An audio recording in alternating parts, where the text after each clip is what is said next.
প্রকাশ হাতে করে জামা কাপড় নিয়ে নাস্তা খাবার জন্য নিচে নামছে। তখন নাস্তার টেবিলে দাদিও ছিল। প্রকাশ দাদির সামনে আমাকে তার জামা কাপড়গুলো আমার হাতে দিল আয়রন করে দিতে। দাদি আমার দিকে তাকিয়ে আছে। আমি রুমে গিয়ে প্রকাশের কাপড়গুলো আয়রন করে নিয়ে আসলাম। ততক্ষণে প্রকাশ নাস্তা করে বসে দাদির সাথে কথা বলতেছে।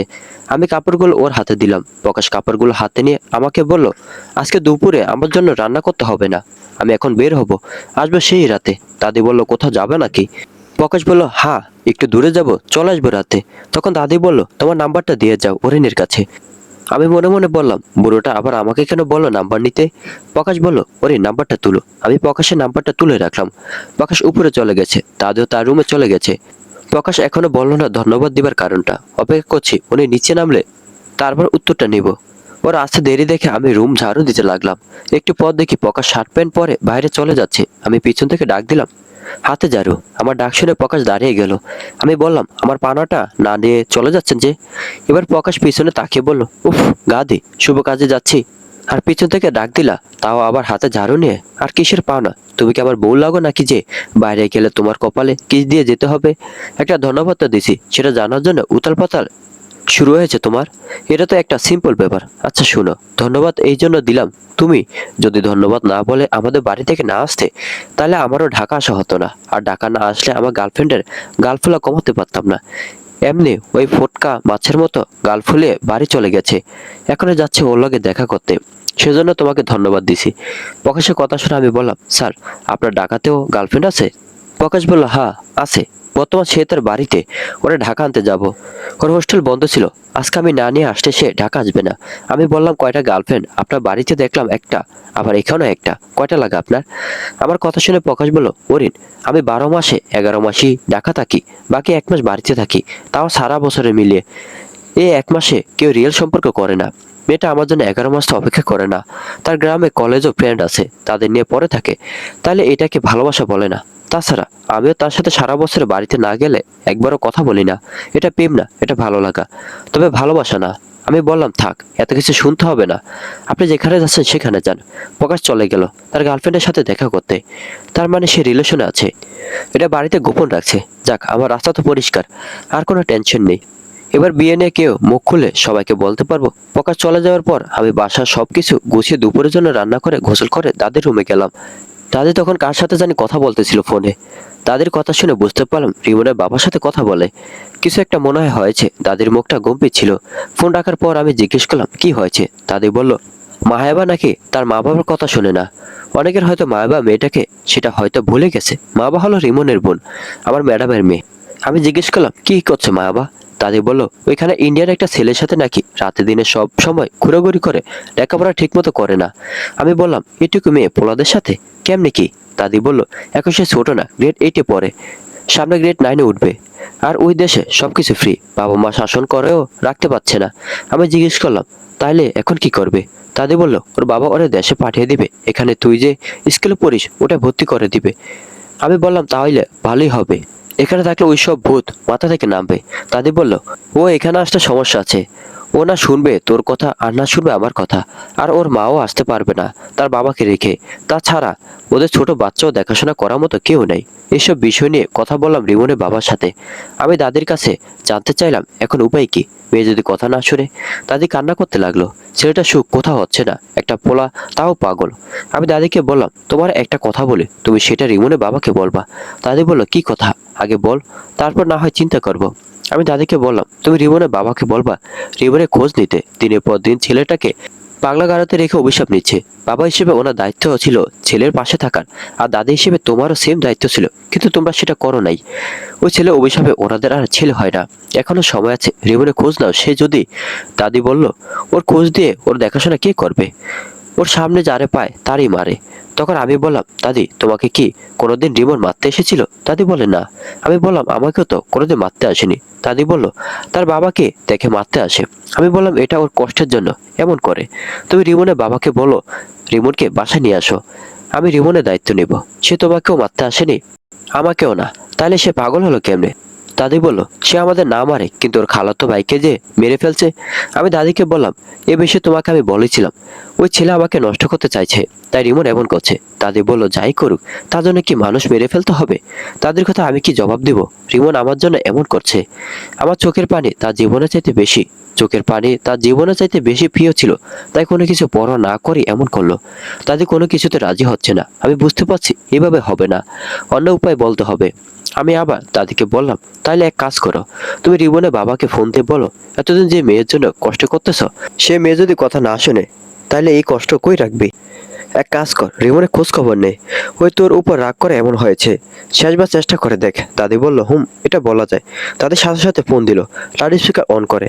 রিমনের বাবাকে ফোন দিল, সাথে সাথে ফোন রিসিভ করলো। ওখানে এখন রাত, তাই মনে হয় বাসায় ছিল। ফোন রিসিভ করার পর দাদি বলল, কি রে, মা ভাই বাসায় এসেছে? রিমনের বাবা বলল, না মা, এখন আসেনি। দাদি এখন আমার শেখানো কথাগুলো বলতে লাগলো। রিমনের বাবা বলল, মা তুমি এসব নিয়ে চিন্তা করো না, আমি প্রতি মাসে রিমনের চিকিৎসার জন্য টাকা পাঠাই। আগে কথা বলতে পারতো না, এখন ওখানে অনেকের সাথে থেকে একটু একটু কথাও বলছে। এই কথা শুনে আমি দাদির কানে কানে বললাম, জিজ্ঞেস করো রিমন এখন কই আছে। দাদি আমার ফিসফিস কথা বুঝতে না পেরে বলে উঠলো, কি বলছিস শুনি নাই। এই কথা রিমনের বাবা শুনছে। তখন দাদিকে জিজ্ঞেস করলো, মা তোমার পাশে কে? দাদি বলল, ওরিন। তখন বললো, ফোনটা ওর কাছে দাও। দাদি আমার কাছে ফোন দিল। আমি সালাম দিয়ে কথা শুরু করলাম। প্রথমে জিজ্ঞেস করলো, ছেলেদের বাড়িঘর কেমন দেখলাম। আমি কি জবাব দেবো বুঝতে পারছিলাম না, তাই বলে দিলাম, ভালোই। তারপর জিজ্ঞেস করলো, তোমার পরীক্ষা কবে? আমি বললাম, আর 3 মাস বাকি। ভালো করে লেখাপড়া করতে বলে ফোন রেখে দিতে চাইলো। তখন আমি বললাম, দাদির কথা শেষ হয়নি। রিমনের বাবা বলল, মা কই, দাও মার কাছে। তখন দাদি বলল, তুই বলে দে। রিমনের বাবা বলল, ওরে কি হয়েছে তুমিই বলো। আমি একটু ভয় ভয় নিয়ে বললাম, আপনারা সবাই তো অনেকদিন হলো দেশে আসেন না, আর আমারও কেউ রিমনের খোঁজ খবর জানি না। এখন তো বন্ধের সময়, আমি আর দাদি রিমন ভাইকে একটু দূর থেকে দেখে আসতাম। রিমনের বাবা বলল, তোমরা দেখা করবা? আচ্ছা ঠিক আছে, আমি ডাক্তারকে বলে রাখবো। কবে যাবা? আমি বললাম, কালকে যাব। দাদিকে ঠিকানা বলে দিন। তখন দাদির কাছে ফোন দিতে বলল। দাদি ফোন হাতে নিয়ে ঠিকানা নিল, আর ডাক্তার নাম্বার মেসেজ করে দিয়েছে। ফোন কাটার পর আমি দাদির ফোনে ডাক্তার নাম্বার সেভ করে দিয়েছি। এখন দাদি বলতেছে, দেখছ, মেয়ে কথা শুনে না দেখে এমন পোলার খোঁজ খবর নিচ্ছে। আমি দাদিকে বললাম, না, তোমার ভুল ধারণা। রিমনের বাবা তো বললো উনি রিমনের খোঁজখবর রাখতো, প্রতি মাসে টাকা দিত। এখন দাদি বলল, তোর কথাও ঠিক। আমি বললাম, এসব কথা বাদ, এখন ডাক্তারকে ফোন দাও।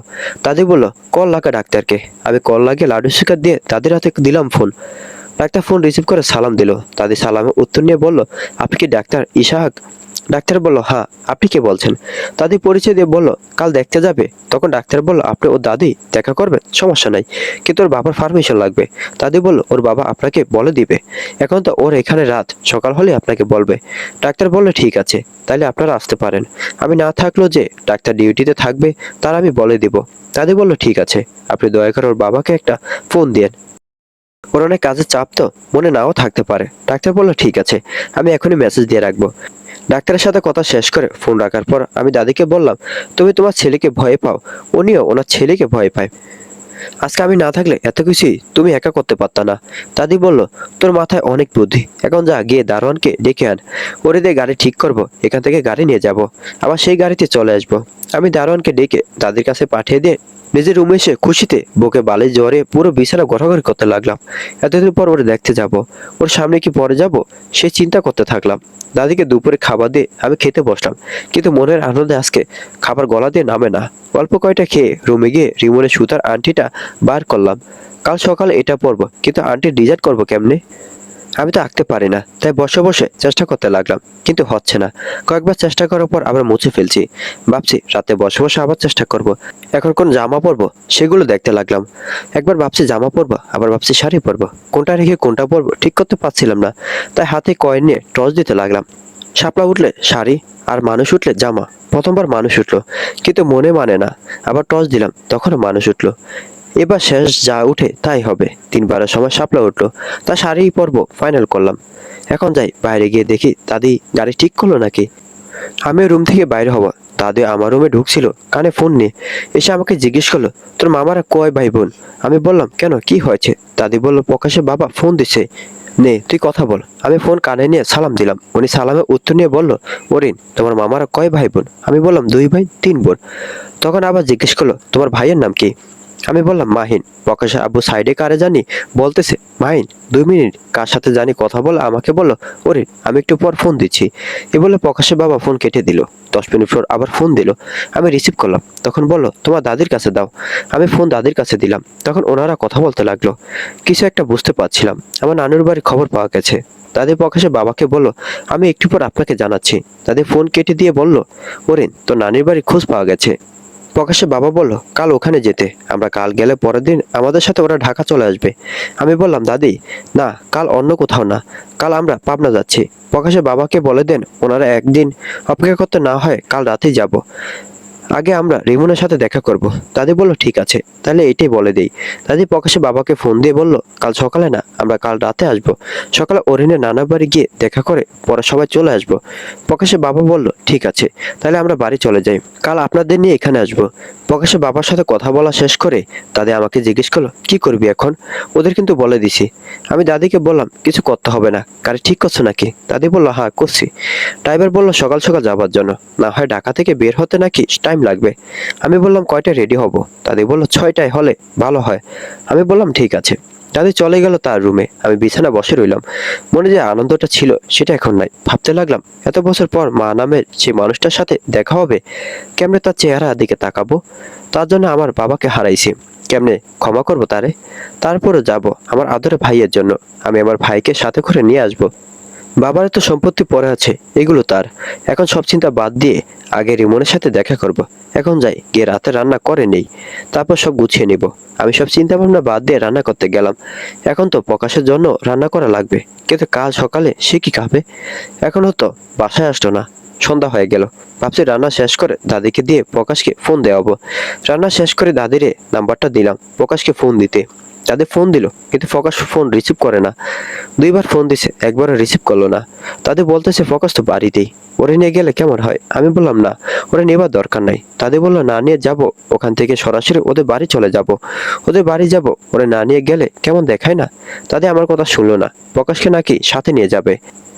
দাদি যখন খেতে বসলো তখন প্রকাশ ফোন দিল। প্রকাশ নাকি গাড়িতে, তাই ফোন ধরতে পারেনি। এখন বাসার কাছে আছে, একটু পর বাসায় চলে আসবে। দাদি খাবার খেয়ে প্রকাশের জন্য বসে রইল।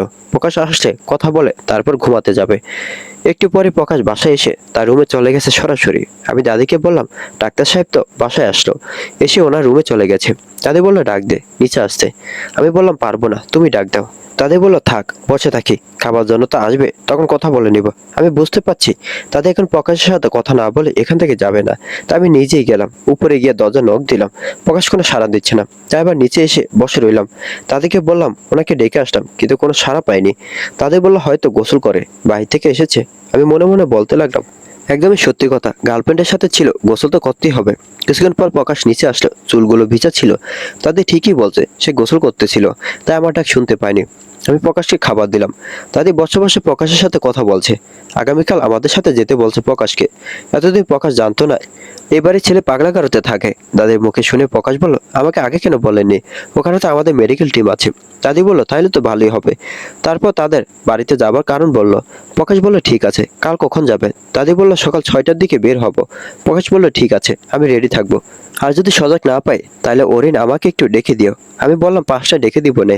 এই কথা শুনে আমার দিকে এমনভাবে তাকালো, তারপর বলল, থাক, ডাকতে হবে না, আমি অ্যালার্ম দিয়ে রাখবো। শরীর যে টায়ার্ড, সজাগ পাবো নাকি? আমি বললাম, শরীর দুর্বল হলে যেতে হবে না, আমরা একাই যাব। এখন আর কিছু না বলে চুপচাপ খেতে লাগলো। প্রকাশের খাবার শেষ হওয়ার পর সে চলে গেছে। দাদিও তার রুমে চলে গেছে। আমিও খাবার শেষ করে রুমে এসে দরজা লাগিয়ে দিলাম। আবার চেষ্টা করতে লাগলাম, হাতে আংটি আঁকার অবশেষে একটু হয়েছে। তার উপর সুতাটা বেঁধে রাখছি। সকালে ঘুম থেকে তাড়াতাড়ি উঠে গেছে। আজকে আমার জীবনের সব থেকে আনন্দের দিন মনে হচ্ছে। তাড়াতাড়ি রুটি বানিয়ে টেবিলে দিয়ে রাখলাম। আমি নাস্তা রুটি বানানোর সময় খেয়ে নিচ্ছি। টেবিলে নাস্তা দিয়ে আমি দাদিকে বললাম, নাস্তা রেডি, খেয়ে রেডি হয়ে নাও তাড়াতাড়ি। দাদি সজাগই ছিল। আমি রুমে গিয়ে শাড়ি পরে রেডি হয়ে গেলাম। এখনো দাদি রেডি হয়নি।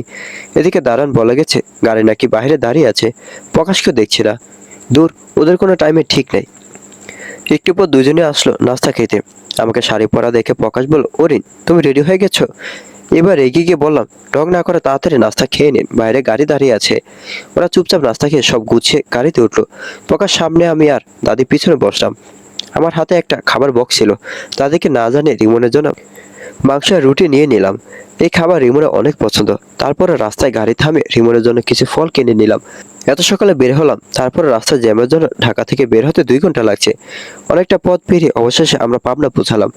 রাস্তার মধ্যেই ডাক্তারকে ফোন দেওয়া হয়েছিল। ডাক্তার যেহেতু রিমনের বাবার সাথে ভালো সম্পর্ক, তাই উনি গেটে দাঁড়িয়েছিল। আমরা গাড়ি থেকে নেমে ডাক্তারের সাথে ওয়েটিং রুমে গিয়ে বসলাম। ডাক্তার বাইরে গেল, আমাদের বলল একটু বসার জন্য। আমরা অপেক্ষা করতে থাকলাম। একটু পর ডাক্তার আসলো। একজন একজন করে দেখা করার কথা বলছে। তখন আমি বললাম, এখানে তো আমাদের দুজনকে ছাড়া রিমনের পরিচিত না। প্রকাশ একা গেল তো রিমন ওরে চিনবে না, দাদির সাথে প্রকাশকে যেতে দেন। ডাক্তার বলল ঠিক আছে। তাদের প্রকাশ দুজন মিলে ডাক্তারের সাথে গেল, আর আমিও চাইছিলাম একা কথা বলতে রিমনের সাথে। আমার মনের আশা পূর্ণ হলো। আমি একাই যাব ওরা আসলে। 35 মিনিট অপেক্ষায় ছিলাম। এই 35 মিনিট যে আমার কাছে কত সময় মনে হলো তা বোঝাতে পারবো না। ওরা আসার পর ডাক্তার আমাকে নিয়ে গেল। আমি খাবারের বক্সটা হাতে নিয়ে ডাক্তারের পিছনে পিছনে যেতে লাগলাম। ডাক্তার আমাকে রিমনের কাছে রেখে চলে আসলো। আর 25 মিনিট সময় দিয়ে গেল। আমি গিয়ে রিমনের সামনে দাঁড়ালাম। ওর দাঁড়িয়ে থাকার স্টাইল দেখে চোখে পানি চলে আসলো। সে আগের মতোই। আমি চোখ মুছে রিমনকে ডাক দিলাম। রিমন মাথাটা নিচু করে রাখলো। আমি বললাম, মাথা নিচু কেন? এদিকে তাকান। কিন্তু সে আমার কথা শুনে মুখ ঘুরিয়ে নিছে। অনেকবার বলার পরও সে আমার দিকে তাকায় না। শেষে রাগ করে বললাম, রিমন আমি কিন্তু রেগে যাচ্ছি। তখন সে আমার দিকে তাকালো। ওর চোখগুলো ভিজা ছিল। সে কান্না করতেছিল। এই মুহূর্তে ওরা কি বলবো বুঝতে পারছিলাম না। শুধু বললাম, কথা বলেন। আপনার কথা শোনার ভাগ্য আমার এখনো হয়নি। আপনি যে কথা বলতে পারেন আপনার বাবা বলছে। প্লিজ চুপ করে থাকবেন না, কথা বলেন। রিমন অন্যদিকে ঘুরে গিয়ে বলল, ছেলেটা ভালোই, ব্যবহারও ভালো। পরীক্ষার পর আর দেরি করো না, বিয়ে করে নিও। এত বছর অপেক্ষা করলাম রিমনের কথা শোনার জন্য, আর সে আমাকে তার প্রথম বয়সে এটা কি শুনাইলো। আমি রিমনকে বললাম, কি বলেন এইসব? আমি কেন বিয়ে করতে যাব? এসব কথা কে বলছে আপনাকে? সে আমার কথা জবাব না দিয়ে বলতে লাগলো, সে ছোট সময় থেকে তোমাকে আমার পরিবার বড় করছে। তাদের একটা অধিকার আছে তোমার উপর। দয়া করে তাদের মনে কষ্ট দিবা না। ওনার কথা শুনে আমি বললাম, আমার চোখের দিকে তাকিয়ে কথা বলেন। সময় বেশি নাই, এখানে আপনার আর কোনো কথা শুনবো না। আমি বলবো আপনি শুনবেন। এদিকে তাকান, আপনাকে আমার হাতে খাওয়াবো, হা করেন। আমি রুটি আর মাংসের টুকরো হাতে নিয়ে রিমনের দিকে হাত বাড়িয়ে দিলাম, কিন্তু সে আমার দিকে তাকায় না। তখন আমি আবার বললাম, রিমন আমি কিন্তু রেগে যাচ্ছি। তখন সে আমার হাত থেকে অল্প একটু খাবার খাইলো। আমি খাবারের বক্সটা ওর সামনে রেখে দিয়ে বললাম, পরে সবটুকু খেয়ে নেবেন। আর শুনেন, আপনাকে কে কি বলছে আমি জানি না, তবে আমি বিয়ে করব না, মরে গেলেও করবো না। না না না। এই যে মিস্টার শুনছেন আমার কথা, এদিকে তাকান। কাপুরুষের মতো মুখ ঘুরে রাখছেন কেন? আপনি তো কাপুরুষ না। আপনি কাপুরুষ হলে এখানে আসতেন না। কি বলছি কথা কানে যায় না? এদিকে তাকাতে বলছি। আজকে একটা কথা বলে যাই, আমার আংটি পরানো হয়ে গেছে আর অনেক আগেই। আমি বিয়ে করলে তা কি করব? যদি তারে না পাই তাইলে এই অরিনকে কেউ পাবে না। এই যে আমার হাতে আংটি, কি হলো? এদিকে তাকাতে বলছি না? ঠিক আছে, আমার দিকে তাকাতে হবে না, আংটিটা দেখেন। তখন মাথা ঘুরে হাতের দিকে তাকালো। যেই দেখলো ওর পরানো সুতার আংটি, এমনি হাতে ধরে সুতার আংটিটা খুলে নিয়ে মুখের ভিতর নিয়ে গেল। আমি বললাম, রিমন এটা কি করলে? আংটিটা আবার আমার হাতে বেঁধে দেন। কিন্তু সে আমার কথা শুনলো না। এদিকে ডাক্তার এসে কয়েকবার সময় শেষ বলে গেছে, আবারও আসলো। আমি 2 মিনিট সময় নিয়েছি, তারপর চলে যাবো বলছে। ডাক্তার চলে যাওয়ার পর আমি রিমনকে বললাম, কি হলো? আমি হাত বেড়ে রাখছি, আংটিটা পরিয়ে দেন। অনেকবার বলার পরও সে আর আংটিটা পরাই নাই। শুধু বলল, সময় শেষ, চলে যাও। আর শেষ একটা কথা শুনে যাও, আমার পরিবার আমার চাইতে তোমার হবু স্বামীকে বেশি ভালোবাসে। সেটা দাদির কথায় বুঝতে পারছি। আমি চাই না তুমি বিয়েতে কোনো ঝামেলা করো। এখন যদি তুমি বিয়ে না করো বা আমার বিষয় নিয়ে কথা বলো, তাহলে বাবা কষ্ট পাবে। আমার মা নাই, শুধু বাবা আছে। তারে কোনো কষ্ট দিয়ে কথা বলবা না। এটা আমার শেষ রিকোয়েস্ট তোমার কাছে। আমি জিজ্ঞেস করলাম, এটা কি আপনার শেষ কথা? রিমন বলল, হ্যাঁ এটাই আমার শেষ কথা। আমি বললাম, ওকে, বেঁচে থাকলে বিয়ে হবে, আর বেঁচে না থাকলে তো আর সমস্যা নাই, তাই না রিমন ভাইয়া? চললাম, ভালো থাকবেন। অসুবিধার চোখ নিয়ে রিমনের কাছে থেকে চলে আসলাম। ওয়েটিং রুমে দাদি আর প্রকাশ বসেছিল। আমাকে দেখে তারা বের হওয়ার জন্য রেডি হচ্ছে। আমি দাদিকে বললাম, ডাক্তার সাহেব কথা বলে নিন। দাদি বলল, কথা শেষ, এখন চলো, অনেক দূর যেতে হবে। আবার 3জন গাড়িতে উঠে বসলাম। আবার মন খারাপ, এটা দাদি আর প্রকাশ বুঝতে পারছে। তাদের জিজ্ঞেস করলো, রিমন কি বললো? আমি বললাম, সে জানতে চাইছে কবে বের হবে। তাদের জিজ্ঞেস করলো, আর কিছু বলেনি? আমি বলছি, আর কি বলবে, সব তো তোমরা বলছো। আর সে শুনছে। দাদি বলল, আমাকেও বলছে তার বাবা নাকি বলছে 2-3 মাসের মধ্যে চলে আসতে পারবে বাসায়। ডাক্তারও তাই বলল। সামনের মাসে বড় ডাক্তার ভিজিটে আসছে, তখন রিমনের ব্যাপারে কথা বলবে ডাক্তার। প্রকাশও বলল, বেশি দিন লাগবে না, বের হতে পারবে। আমি চুপ করে গালে হাত দিয়ে সাইডে বসে আছি। ভাবছি, প্রকাশকে না আনলে রিমন আমার সাথে এমন করতো না। ভিতরে ভিতরে রাগে ফেটে যাচ্ছি। প্রকাশ করতে পারছি না। একটু পর গাড়ি পেট্রোল পাম্পে ঢুকলো। আমরা সবাই গাড়ি থেকে নেমে গেলাম। দাদি ওয়াশরুমে গেল। আমি আর প্রকাশ দাঁড়িয়ে আছি। একটু সুযোগ পাইলাম প্রকাশের সাথে কথা বলার। আমি প্রকাশের কাছাকাছি গিয়ে জিজ্ঞেস করলাম, রিমন ভাইকে আমাদের বিয়ের কথা কে বলছে? প্রকাশ বলল, তোমার দাদি। যখন আমরা রিমনের সাথে কথা বলতে গেলাম তখন জিজ্ঞেস করছিল আমার কথা। তখন দাদি বলল, ওই আমাদের বাড়িতে থাকে, ডাক্তারের কোর্স করছে, অরিনের সাথে তার বিয়ে দিবে তোর বাবা। আমরা তার বাড়িঘরও দেখে আসলাম। তখন রিমন জিজ্ঞেস করলো, অরিন রাজি নাকি? তখন দাদি বলছে, অরিন অনেক খুশি, ওর সামনে পরীক্ষা না থাকলে এখনই বিয়ে দিয়ে দিতাম। বিয়ের আগে ওরা যেভাবে প্রকাশে যা করে তাতে মনে হয় বেশি দিন না তোর বাবা আসলে বিয়ে দিয়ে দিবে। প্রকাশের মুখে এই কথা শুনে আমি বললাম, তখন কি আপনি মুখে আঙ্গুল দিয়ে রাখছিলেন, কিছু বলেন না কেন? প্রকাশ বলল, আমি কি বলতাম, আর দাদির সামনে এসব নিয়ে কথা বলার সেই সাহস আমার নাই। আমি কিছু বলতে যাবো তখনই দাদি ওয়াশরুম থেকে চলে এসেছে। আবার চুপচাপ দাঁড়িয়ে আছি। গাড়িতে পেট্রোল নেওয়া শেষ হবার পর আবার গাড়িতে উঠে বসলাম। দাদি ড্রাইভারকে বলল, কোন দিক দিয়ে যাবা? ড্রাইভার বলল, ঢাকা ভিতর দিয়ে গেলে ভালো হবে। দাদি বলল, ঠিক আছে। গাড়ি চলতে থাকলো। দাদি গাড়িতে ঘুমিয়ে গেছে। প্রকাশ বারবার লুকিং গ্লাস দিয়ে আমাদেরকে তাকিয়ে আছে। ইচ্ছে করছিল ওর চুলগুলো ছিঁড়ে ফেলি। গাড়ির ভিতরেও আমি কান্না করতে লাগলাম। রিমনকে এমন কথাগুলো না বললে কি পারতো না ওরা? তাও আবার বিয়ের আগে নাকি আমরা কি করছি, যেটা দেখে তাড়াতাড়ি বিয়ের সিদ্ধান্ত নিচ্ছে। এমন কিছুই তো করি নাই। মনে হয় প্রকাশ আমাকে জামাকাপড় আয়রন করতে দিয়েছিল তাদের সামনে, আর না হয় প্রকাশের জন্য না খেয়ে বসেছিলাম। এগুলো তো খারাপ না। আসলে মানুষ ঠিকই বলে, আগের বুড়ো মানুষগুলো অন্যরকম। একটু হলে সব দোষ মেয়েদের। বসে বসে এইসবে চিন্তা করতে থাকলাম। হঠাৎ দাদির ফোনে একটা ফোন আসলো, আর দাদির সাথে সাথে ঘুম ভেঙে গেল। প্রকাশের বাবা ফোন দিছে, আমরা কখন রওনা দিব জানতে চাইলো। দাদি বলল, আমরা রওনা দিছি প্রকাশের সাথে। প্রকাশ সাথে আসে দেখে প্রকাশের বাবা চিন্তামুক্ত হলো। দাদা আমাকে জিজ্ঞেস করলো, ওদের জন্য কি নিয়ে যাবে? আমি বললাম, আমি জানি না, তোমরা যা ভালো মনে হয় নিয়ে নিও। মাথা থেকে রিমনের কথা দূর হচ্ছে না। এখন যাব পৃথিবীতে যাকে বেশি ঘৃণা করি তার কাছে। যদি সন্ধ্যার আগে যেতে পারে তাহলে রাত আর থাকবো না, চলে আসবো। অনেকদিন হলো নানান চিন্তায় লেখাপড়ায় মন বসাতে পারিনি। আমি ড্রাইভারকে জিজ্ঞেস করলাম, কত সময় লাগবে যেতে? ড্রাইভার বলল, সন্ধ্যার একটু আগে আগে পৌঁছে যাবে। আমি দাদিকে বললাম, আপনার বাবাকে বলেন আমরা প্রথমে মামাদের বাড়িতে যাব। দাদি ফোন দিয়ে বলে দিছে ওনার রাস্তায় অপেক্ষা করবে, প্রকাশ নেমে যাবে। বাড়িতে আমরা একা, তাই প্রকাশের বাবা আর মা যাবে আমাদের সাথে। ড্রাইভার যে অনুমান করছে তার আগে আমরা চলে গেছি। রাস্তা ফ্রি ছিল। প্রকাশদের বাড়ি থেকে একটু দূরে মেইন রোডে তারা দাঁড়িয়ে ছিল। গাড়ি থামার পর প্রকাশ নেমে গেছে। তারা দুইজন গাড়িতে উঠে ড্রাইভারকে ঠিকানা বলল। ড্রাইভার সেভাবে যেতে লাগলো প্রকাশদের নানির বাড়ি ছাড়িয়ে। বিলের মধ্যে কাঁচা রাস্তা দিয়ে যেতে লাগলো। মামাদের বাড়ির কাছে এসে প্রকাশের বাবা গাড়ি থামাতে বলল। ড্রাইভার গাড়ি সাইডে পার্কিং করে রাখলো। ওখানে একজন লোক ছিল যার মাধ্যমে প্রকাশের বাবা মামাদের বাড়ি খুঁজে পেয়েছে। আমরা সবাই গাড়ি থেকে নেমে ছোট আইল দিয়ে যেতে লাগলাম। আশেপাশে মানুষগুলো আমাদের দিকে তাকিয়েছিল। কার বাড়ি যাবে জিজ্ঞেস করতে লাগলো। আমাদের রিসিভ করতে এসেছে উনি। আমার মামার নাম বলে বলল তাদের বাড়ি। একটু সামনে গিয়ে লোকটা আমার মামার নাম ধরে ডাক দিল। তখন বাসা থেকে একজন মহিলা বাইরে এসে বলল, উনি তো বাড়িতে নেই, বাজারে গেছে। আপনারা কারা? লোকটা আমাদের দেখে বলল, ওর শালিমের আত্মীয় ঢাকা থেকে এসেছে। তখন বাড়ি থেকে আরো মানুষ এসেছে। আশেপাশে মানুষও ছিল সাথে। সবাই বলল, ঢাকা তো আমাদের কোনো আত্মীয় নাই। এখন আমি সামনে গিয়ে আমার মায়ের নাম বলে সবাইকে বললাম, আপনারা ওনার কে কি হন? একজন মহিলা বলল, উনি তার ভাইয়ের বউ। আমি বুঝতে পারছি উনি আমার মামি। তখন আমি মামির কাছে গিয়ে জিজ্ঞেস করলাম, মাইনার মা কই থাকে? তখন সবাই আমাদেরকে তাকিয়ে আছে। পাশে আরেক মহিলা বলল, মাইন তো এখানে থাকে না, তার মা মারা যাবার পর সে এখানেই ছিল, পরে কই গেছে তার খোঁজ আমরা কেউ জানি না। মায়ের মৃত্যুর কথা শুনে আমি নিজেকে শক্ত করতে চাইছি, কিন্তু চোখের পানি ধরে রাখতে পারি নাই। আমাদের সবাইকে চেয়ার এনে দিল বসার জন্য। প্রকাশের বাবা আমাদেরকে ইশারা করে মামিকে বলল, এই মেয়েটাকে আপনারা চিনতে পারেন নাই? তার মামাকে খবর দেন, কথা বলে। তখন মামি বুঝে ফেলেছে। আমার কাছে এসে জিজ্ঞেস করলো, তুই কি ছেলে? আমি বললাম, হ্যাঁ। তখন বলল, আসলে তো সেই একটা বছর আগে আসতে, তোর মা মারা যাবার আগে অনেকবার তোর কথা বলছে। আমি মামিকে বললাম, এসব কথা বাদ দাও, উনি আমাকে জন্ম দিয়েছে ঠিকই, কিন্তু সে বেঈমান। মামি বলল, মৃত্যু মানুষকে নিয়ে এসব বলতে হয় না, সত্য হলো সে তোর মা ছিল। আমি মামিকে বললাম, মাইন কই? মামি বলল, তোর মামা বলতে পারবে। মামাকে ফোন দিছে বাড়ি আসার জন্য। সেই ফাঁকে আমি মামিকে বললাম, কবর কোন জায়গায়? মামি বলল, এই ঘরের পিছনে। আমি ঘরের পিছনে গিয়ে একটা কবর দেখতে পেলাম, তাকিয়ে আছি আর চোখের পানি ছেড়ে বলতে লাগলাম, মরে গেলে কেন? আমার ঘৃণা এখনো শেষ হয়নি। কতটা পাপ করলে নিজের সন্তান কবরের পাশে এসে ঘৃণা প্রকাশ করে। এত বছরের ঘৃণাটা আজকে চোখের পানিতে শুধরে ফেললাম। আমি ক্ষমা করে দিব, তবে আমার বাবা ক্ষমা করবে না। আমি সন্তান হয়ে তোমার জন্য দোয়া করে দিলাম, আল্লাহ যেন তোমাকে ভালো রাখে। আমার কান্না দেখে দাদি এসে আমাকে কবরের পাশ থেকে নিয়ে গেছে। মামা এসেছে, প্রকাশ্যে বাবার সাথে কথা বলছে। মামা গিয়ে মামাকে বলল, বুবুর বড় মেয়ে শেলি এসেছে। তখন মামা, শেলি কই?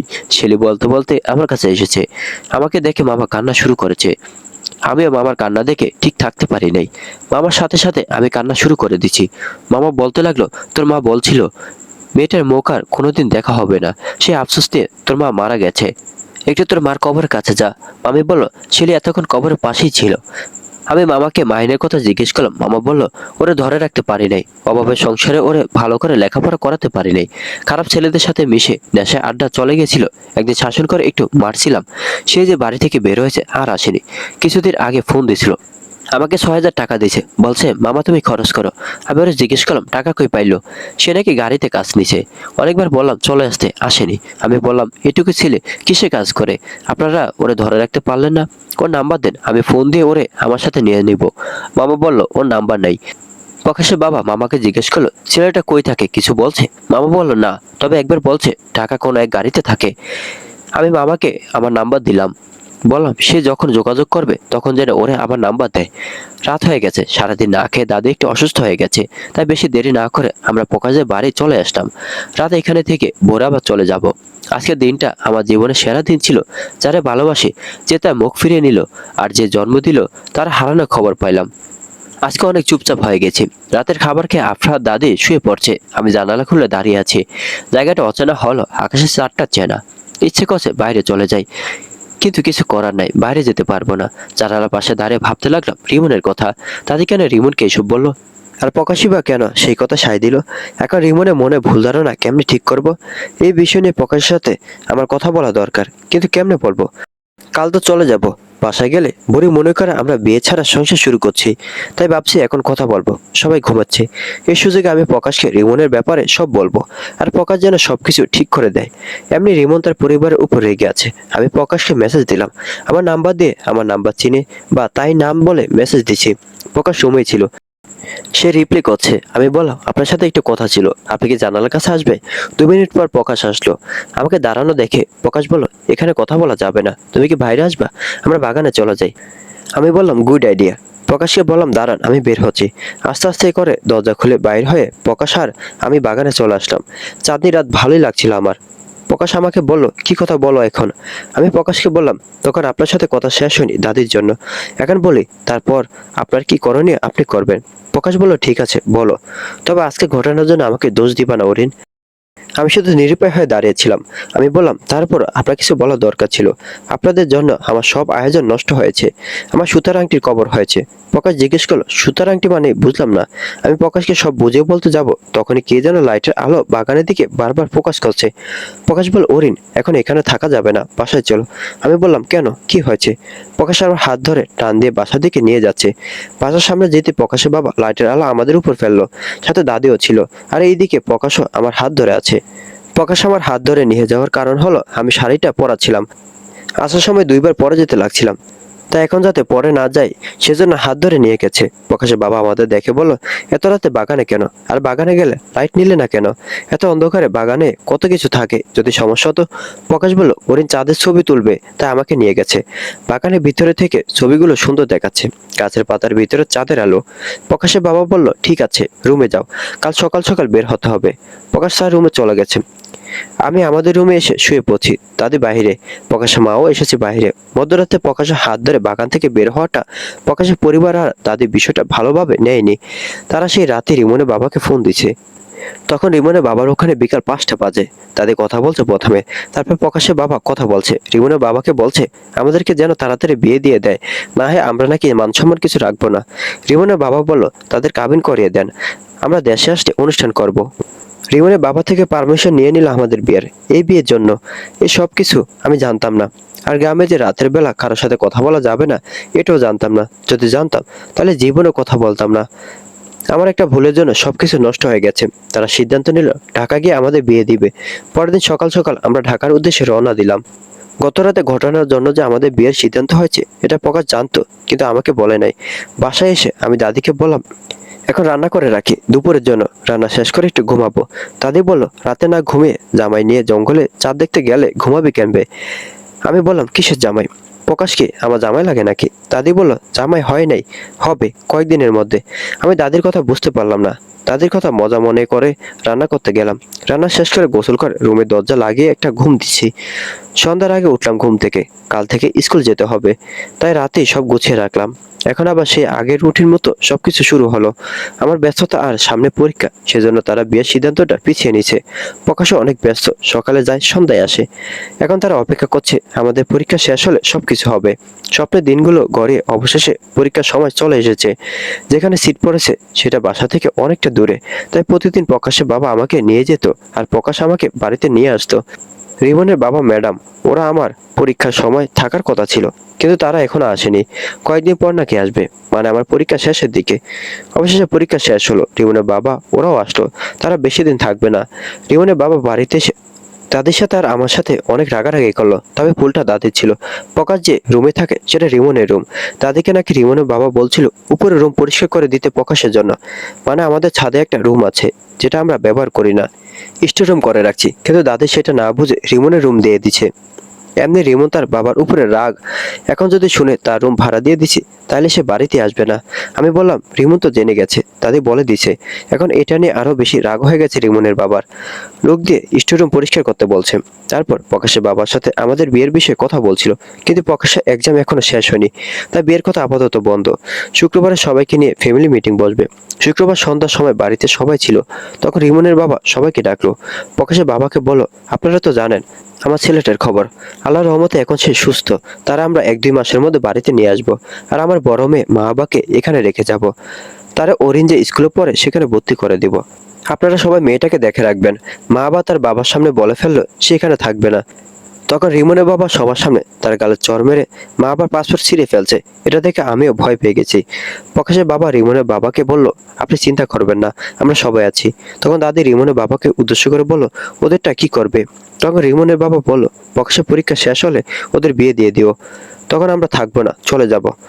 আবার আমাকে আসতে হবে রিমনের জন্য, তখন এসে ওদের বিয়ের অনুষ্ঠান করব।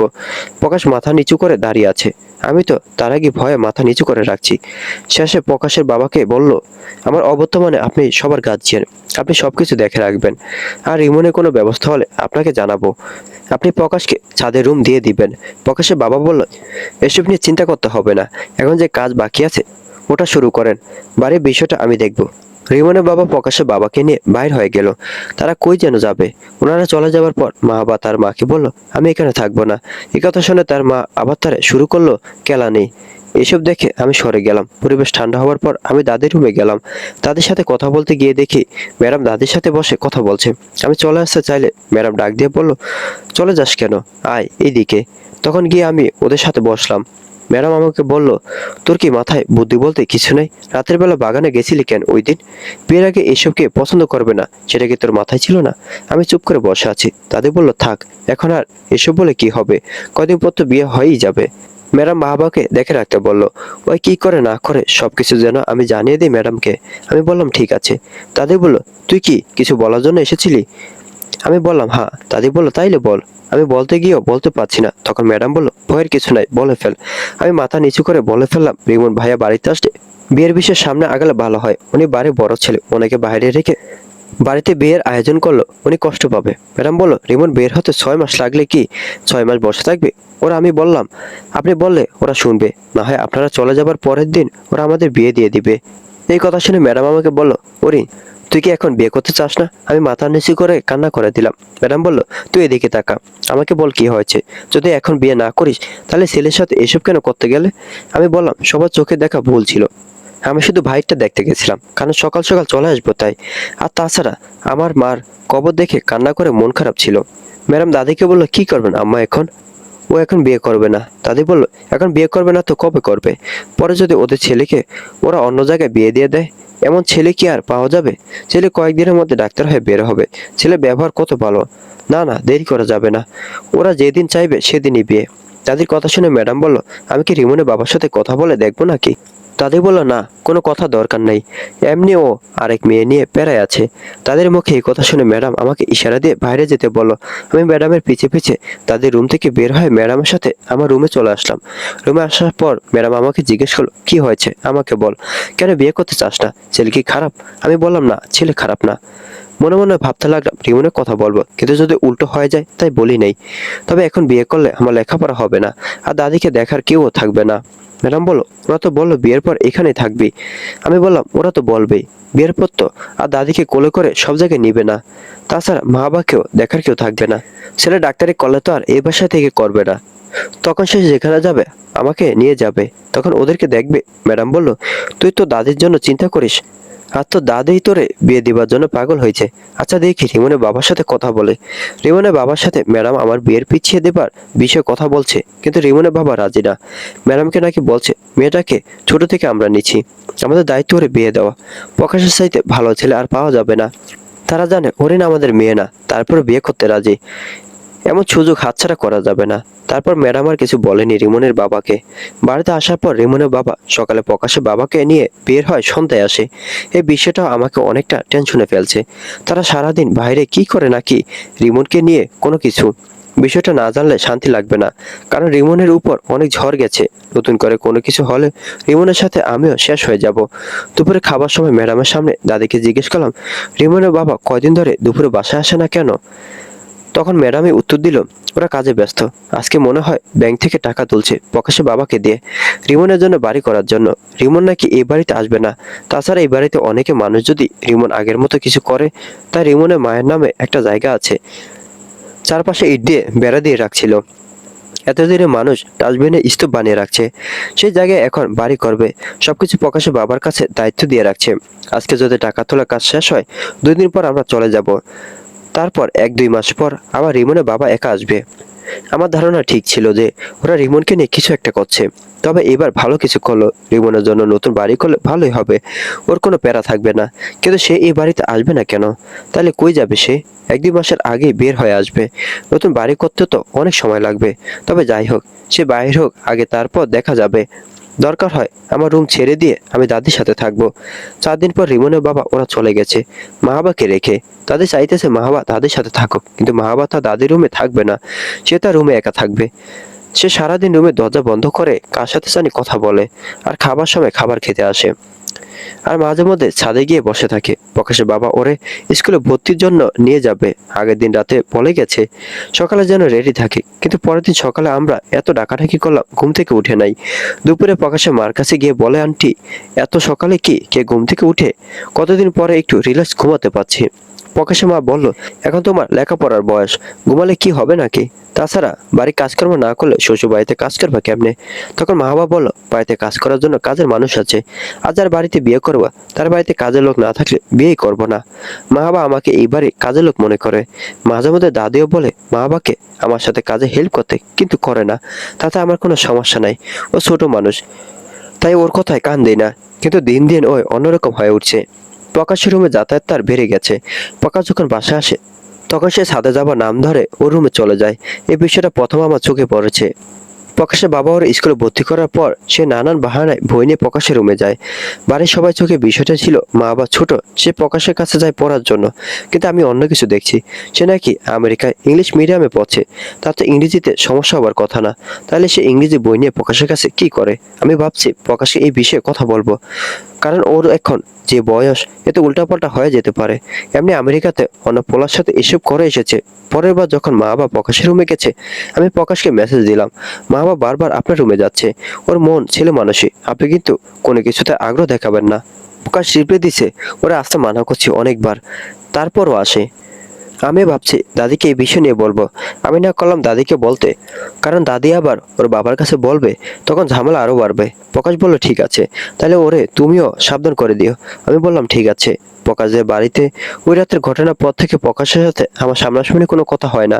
যদি দরকার হয় মেসেজ কথা বলি, কলও কথা হয় না।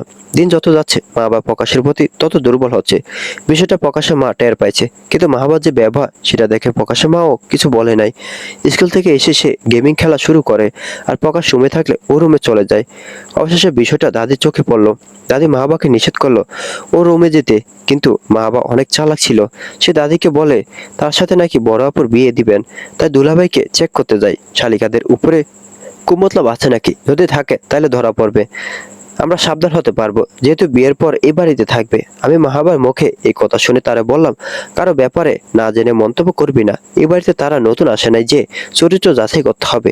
তখন মাহাবা আমার মুখের উপর জবাব দিয়ে দিল, তোমার এত জলে কেন? তুমি নাকি ওরে বিয়ে করবে না, ওরে সরাসরি না করে দিছ, তাহলে এখন আমি ওই রুমে গেলে গরম তেলে ছেঁকা পড়ে নাকি তোমার গায়ে?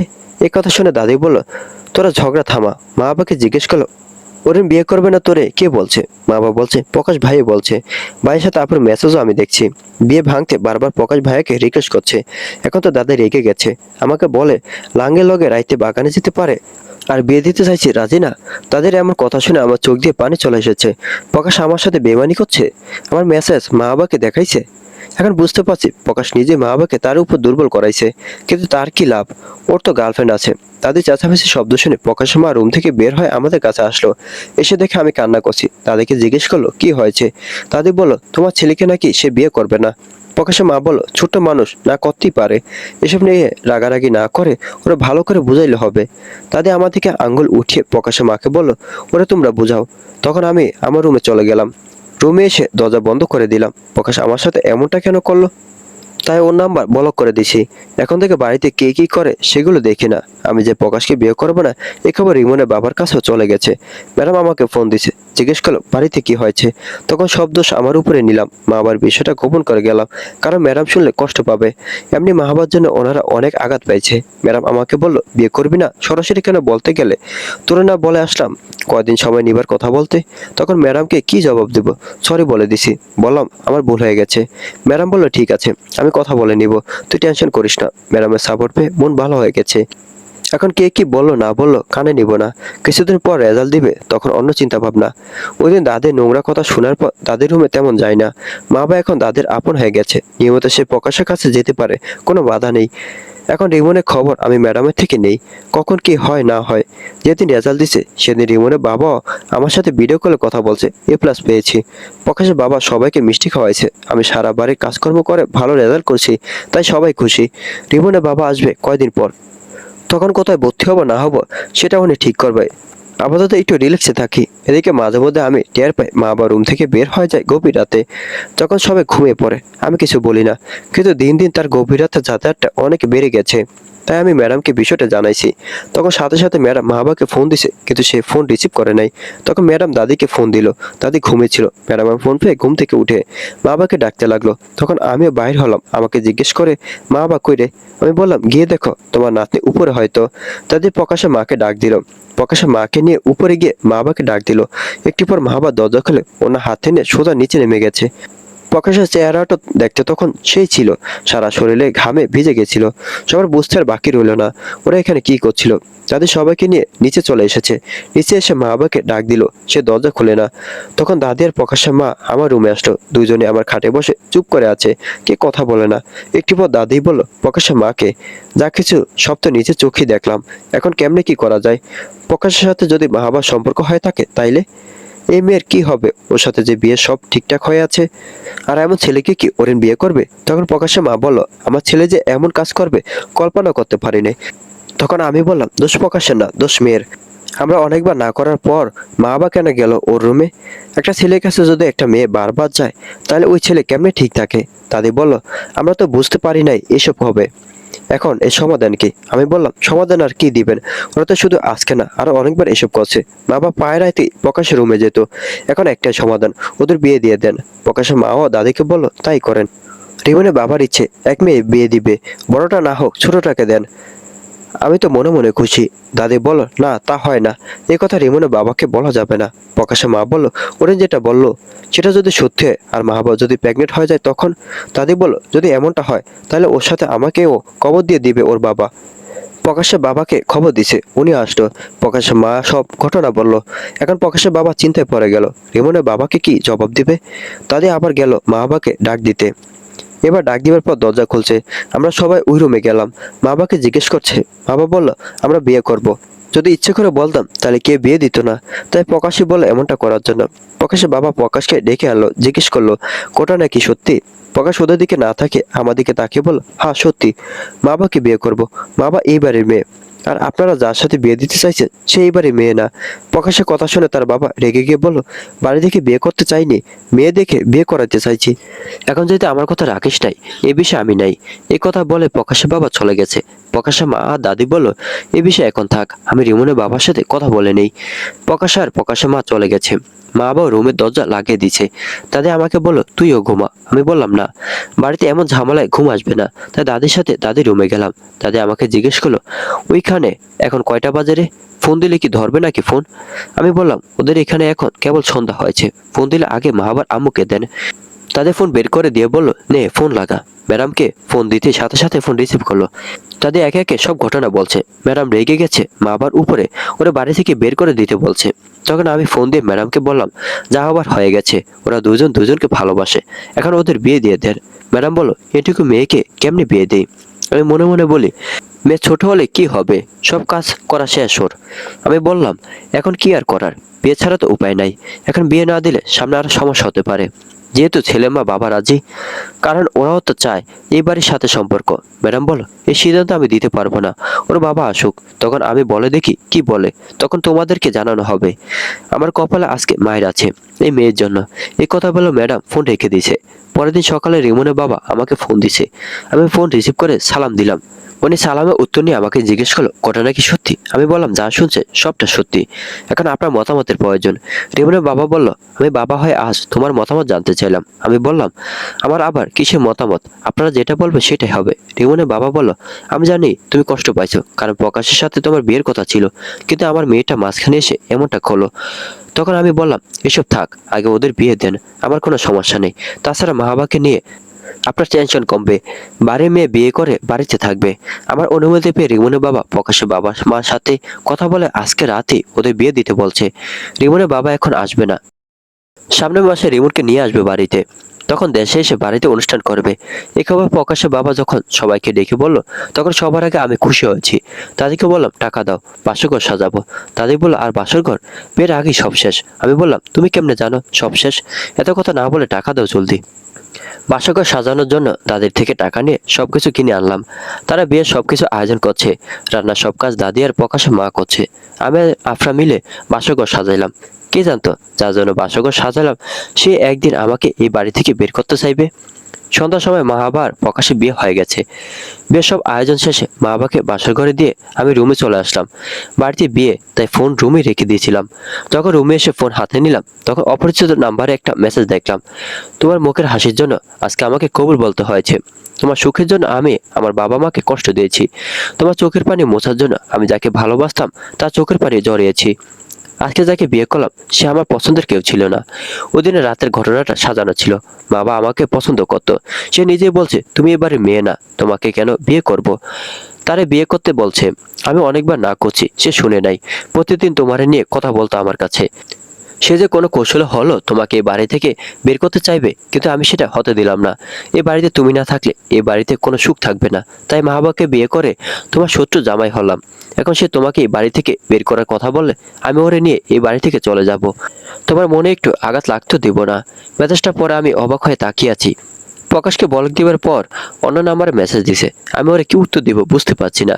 আর এখন মেসেজও দেওয়া যাবে না। একদিন সময় করে প্রকাশের সাথে কথা বলে নিব। প্রকাশের মা আবার বিয়ে হবার 20 দিন পর রিমনের বাবা দেশে আসার জন্য টিকিট কেটেছে। একা আসবে, ম্যাডামকে রেখে আসবে, ইমার্জেন্সি আসতেছে। রিমনের ডাক্তার নাকি ফোন দিছে, মনে হয় রিমনকে বাড়িতে নিয়ে আসবে, কিন্তু এখনো 100% শিওর না। তাদেরকে জিজ্ঞেস করলাম, রিমনের বাবা কি রিমনকে বাড়িতে আনার জন্য আসতেছে নাকি? দাদি বলল, আমি জানি না, তবে প্রকাশের বাবা বলতে পারবে। আমি দাদিকে বললাম, তুমি জিজ্ঞেস করো, আমি ওনার সামনে যেতে লজ্জা পাই। দাদি বলল, ঠিক আছে। তাদের রুম থেকে বের হয় প্রকাশের বাবাকে ডাক দিল। তাদের ডাক শুনে প্রকাশের বাবা বাইরে এলো। তখন দাদি জিজ্ঞেস করলো, রিমনের বাবা ইমার্জেন্সি কেন আসতে চাইলো? প্রকাশের বাবা দাদিকে বলল রিমনকে বাড়ি নিয়ে আসবে, কিন্তু রিমন তার বাবাকে বলল সে এই বাড়িতে আসবে না। এদিকে নতুন বাড়ির কাজ মাত্র শুরু করেছি, আরো 3-4 মাস লাগবে। 6 তলা কমপ্লিট যদি করে 8-9 মাসও লাগতে পারে। দাদি বলল সে এই বাড়িতে আসবে না তো কই যাবে? প্রকাশের বাবা বলল সবাই মিলে রিকোয়েস্ট করে নিয়ে আসতে হবে, আগে ওর বাবা আসুক। এবার 100% শিওর হলাম যে রিমন আসবে কয়েকদিনের মধ্যে। আমি আগেই দাদিকে বলে দিছি রিমনের বাবা আসলে মা বাবাকে তো রুম ছেড়ে দিতে হবে, এই রুমে তার বাবা থাকবে। আর রিমনও যদি আসে তার রুমও তো লাগবে। আমার কথা শুনে দাদি প্রকাশের বাবাকে আবার ডেকে আনলো। রিমনের বাবা আসলে রুম কেমনে কি করব? প্রকাশের বাবা বলল এসব আমি আগে চিন্তা ভাবনা করে রাখছি। আপনার অরেনের রুমে চলে যাবে, প্রকাশ তার বউ নিয়ে আপনার রুমে চলে আসবে, আর রিমনের রুমে রিমন, তার বাবার রুমে তার বাবা। দাদি বলল হ্যাঁ এটাই ভালো হবে। রিমনের বাবা প্লেনে ওঠার পরপরই প্রকাশটা আপনার রুমে চলে গেছে। আমি রুম গুছিয়ে রেডি করে রাখছি। আপনার আমার রুমে চলে এসেছে। রাতে দাদি এসে জিজ্ঞেস করলো সবকিছু ঠিক করছি নাকি? আমি বললাম হ্যাঁ সব গুছিয়ে রাখছি। তখন দাদি বললো ঠিক আছে, সকাল সকাল উঠা লাগবে, বাইরে গাড়ি আসলে আমাকে ডাক দিস। আমি বললাম সকাল গাড়ি দিয়ে তুমি কই যাবা? দাদি বলল এয়ারপোর্টে যাব। রিমনের বাবাকে নিয়ে আমরা প্রকাশটা আনতে যাব, সাথে প্রকাশের বাবাও যাবে। আমার মাথায় হাত পড়ে গেল, এখনো তো রিমনের রুম পরিষ্কার করা হলো না। আমি দাদিকে বললাম ঠিক আছে তুমি ঘুমাও। দাদি ঘুমিয়ে দেওয়ার পর আমি রিমনের রুমে গিয়ে এসি থেকে শুরু করে সব পরিষ্কার করলাম। নতুন বালিশ, নতুন বিছানার চাদর সবকিছু রাতে ঠিক করে রাখছি। সকালে অ্যালার্ম দিয়ে রাখছি, সময় মতো দাদিকে ডাক দিয়ে দিয়েছি। সকালে প্রকাশের বাবাকে নিয়ে দাদি চলে গেল এয়ারপোর্টে। আমি আপনাকে বললাম তুমি স্কুলে যাবার সময় আমাকে একটু ডাক দিও, এখন একটু ঘুমাই। আপনার বলল আচ্ছা আপু, ডাক দিয়ে দিব। সিরিডারে এত করে বললাম ডাক দিতে, সে ডাক না দিয়ে স্কুলে চলে গেল। ঘুম থেকে উঠতে দেরি হয়ে গেছে, রান্না করব কখন? 11টা বেশি বেজে গেছে। তাড়াহুড়ো করে উঠে রান্নার জন্য রেডি হলাম। রান্না করার সময় কত বাজে বাইরে উকি দিলাম তারা এসেছে নাকি দেখার জন্য, কিন্তু এখনো আসে নাই। আমি রান্না শেষ করে গোসল করতে গেলাম। গোসল করে সাদার মধ্যে লাল কালারে ছাপ দেয়া একটা শাড়ি পরলাম। এখনো মাথা চুল ভিজা, তোয়ালে দিয়ে চুলগুলো বাঁধা ছিল। ঠিক সেই মুহূর্তে প্রকাশমা এসে ডাক দিল হরিণ বাইরে আসো, তারা এসে গেছে। আমি যে অবস্থায় ছিলাম সেই অবস্থায় বাইরে আসলাম। একটু দেরি হয়ে গেছে। বাইরে এসে দেখি রিমন সিঁড়ি দিয়ে উপরে চলে যাচ্ছে, তার মুখটাও দেখতে পারলাম না। রিমনের বাবার হাত থেকে লাগেজ নিয়ে রুমে নিয়ে রাখলাম। আমাকে শাড়ি পরা দেখে দাদি বলল শাড়ি যে পরলে এখন ওদের খাবার দিবে কিভাবে? আমি বললাম এমনি দিব, শাড়ি নষ্ট হলে আবার কিনে দিবা। দাদি বলল হ, তোর কয়টা শাড়ি লাগে? কথাগুলো রিমনের বাবার সামনেই বলছে। তখন উনি বলল চুপ করো তো তোমরা, আগে লাগেজ থেকে রিমনের জামা কাপড় নিয়ে ওরে দিয়ে আসো। আমি লাগেজ নিয়ে রিমনের বাবার কাছে দিলাম, কোনগুলো রিমনে বের করে দিবার জন্য। রিমনের বাবা রিমনের জামা কাপড়গুলো বের করে দিল আমার হাতে। তখন দাদি এসে বলল দে আমার কাছে, আমি দিয়ে আসি। এই বলে দাদি আমার হাত থেকে কাপড়গুলো নিয়ে উপরে চলে গেল। মনে মনে বুড়িরে বকতে লাগলাম, যাও একটু ওর চেহারাটা দেখার সুযোগ হলো, তাও বুড়ির জন্য হইল না। থাক, খাবার খাওয়ার সবাই দেখে নেব। রিমনের বাবা 4টা লাগেজ ভরে কি আনলো এত? মা বাবার জন্য কিছু আনছে মনে হয়।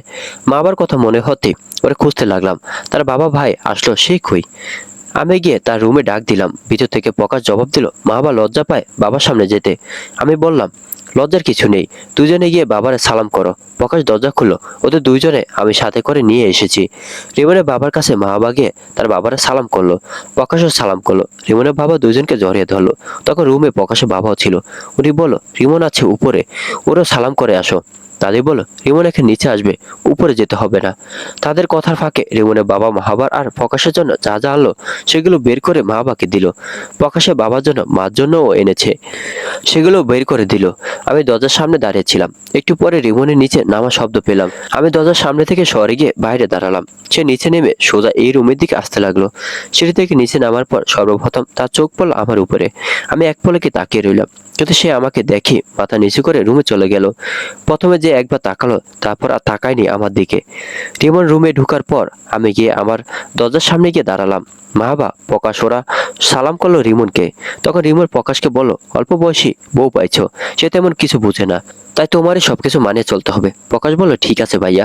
রিমনের বাবা প্রকাশের বাবাকে বলল বিয়ের সময় ছিলাম না, তাই সামনে শুক্রবার বাড়িতে অনুষ্ঠান করে সবাইকে দাওয়াত দেওয়া হবে, তোমরা সবাই আয়োজন শুরু করো। তখন রিমন বলে উল্টো, মা ছাড়া মেয়ের বিয়ের কোনো অনুষ্ঠান এই বাড়িতে হবে না। রিমনের এই কথা শুনে শুনে সবাই চুপ হয়ে গেছে। রিমনের বাবা বলল, ওর মা এখন আসতে পারবে না। রিমন বলল, যখন আসবে তখনই হবে অনুষ্ঠান। প্রকাশের বাবা বলল, রিমন ঠিকই বলল, ওর মাকে ছাড়া অনুষ্ঠান করা ঠিক হবে না। রিমনের বাবা বলল, ঠিক আছে, আমি দেখছি। এখন তাহলে অনুষ্ঠান বন্ধ থাক। প্রকাশের বাবা সবাইকে চলে যেতে বলছে রুম থেকে। মা বা প্রকাশ, আমি সবাই চলে আসলাম। একটু পরে আমাকে আবার ডেকে নিল। আমি গেলাম। তারা সবাই বসে আছে, রিমন বসে আছে কিন্তু মাথা নিচু করে। রিমনের বাবা আমাকে জিজ্ঞেস করলো, কি করব, কোথায় ভর্তি হব? আমি বললাম, আপনারা যা ভালো মনে করেন। প্রকাশের বাবা ভালো একটা কলেজের নাম বলল। রিমনের বাবা বলল, তাইলে আপনি ভর্তি করে দিন, আমি তো চলে যাব কয়দিন পর। প্রকাশের বাবা বলল, এসব নিয়ে চিন্তা ভাবনা করতে হবে না, আমি সব ব্যবস্থা করে নিব। দাদিও রেমনের বাবাকে বলল, ওর ভর্তির জন্য তোর চিন্তা করতে হবে না। এখন বউরে ফোন দে, সে আসতে পারবে কিনা জিজ্ঞেস কর, তাহলে অনুষ্ঠানটা শেষ করে ফেলি, ঝামেলা কমবে। তাইলে রিমনের বাবা ম্যাডামকে ফোন দিল। ম্যাডাম ফোন রিসিভ করার পর রিমনের বাবা বলল, তুমি কি কয়েকদিনের জন্য আসতে পারবা? ম্যাডাম বলল, এখন কেমনে যাব, এত কাজ দেখি। রিমনের বাবা বলল, তুমি আসলে মা বাবা অনুষ্ঠানটা করে ফেলতাম। ম্যাডাম বলল, আমি যাব না, তোমরা সবাই মিলে অনুষ্ঠান করে ফেলো। তখন রিমন আবারও বলল, আব্বু ওনাকে বলে দাও, মা না আসলে মেয়ের বিয়ের কোনো অনুষ্ঠান এই বাড়িতে হবে না। ম্যাডাম এই কথা শুনে জিজ্ঞেস করলো, কে বললো এই কথা? রিমনের বাবা বলল, রিমন বলছে, তুমি না আসলে এ বাড়িতে কোনো অনুষ্ঠান হবে না। ম্যাডাম বলল, এভাবে তো তুমিও আমাকে বলো নাই, যদি বলতা তাহলে তোমার সাথে আমি চলে যেতাম। এই কথা শুনে রিমনের বাবা একটু লজ্জা পেয়ে গেছে। লাউড স্পিকার আর অফ করলো না। শেষে ম্যাডাম বলল, ঠিক আছে, টিকিট কেটে তোমাকে জানাবো। ম্যাডামের সাথে কথা শেষ করে রিমনের বাবা লাগেজ থেকে রিমনের জন্য আনার জিনিসগুলো বের করলো। অনেক কিছু নিয়ে এসেছে, ফোন থেকে শুরু করে ল্যাপটপ, সবকিছু। লাস্টে আমার জন্য বের করলো কানের দুল, চুড়ি আর অনেকগুলো জামা কাপড়। এগুলো যখন আমার হাতে দিল আমি অনেক খুশি হয়ে গেছি। আমার পছন্দের জিনিসগুলো ছিল। সবগুলো নিয়ে আমি রুম থেকে বের হয়ে যেতে লাগলাম, তখন রিমো ডাক দিল, এই দাঁড়াও, এটা নিয়ে যাও, এটা আমার কোনো দরকার নাই, তোমার দরকার পড়বে। আমি পিছন তাকিয়ে দেখি রিমনের হাতে ল্যাপটপ, সে আমাকে দিয়ে দিতে চাইছে। আমি দাঁড়িয়ে আছি, নেই না। তখন রিমনের বাবা বলল, নাও। রিমন তো ঠিকই বলল, ল্যাপটপ তোমার দরকার, আমি না হয় পরবার আরেকটা রিমনের জন্য নিয়ে আসবো। রিমন বলল, না, আমার এসবের দরকার নাই, আমার গাড়ির ব্যবস্থা করেন।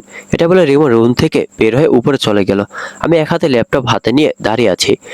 রিমনের বাবা আবার বলল, ওরিন, ল্যাপটপ তুমি নিয়ে নাও, বিকালে ওর জন্য মোটরসাইকেল কিনতে যাব। আমি রুমে গিয়ে বকে থু দিলাম। বাইরে যে ভাবে পিছন থেকে ডাক দিয়েছে আমি ভয় পেয়ে গেছিলাম। বন্ধুরা, আজকের পর্বটি এই পর্যন্তই। যদি পর্বটি ভালো লাগে তাহলে ভিডিওটিতে লাইক করো এবং এই গল্পের পরবর্তীতে কি ঘটে তা জানার জন্য এবং এরকম আরো সুন্দর সুন্দর গল্প পাওয়ার জন্য আমার চ্যানেলটি সাবস্ক্রাইব করে বেল আইকনটি বাজিয়ে রাখুন। ধন্যবাদ।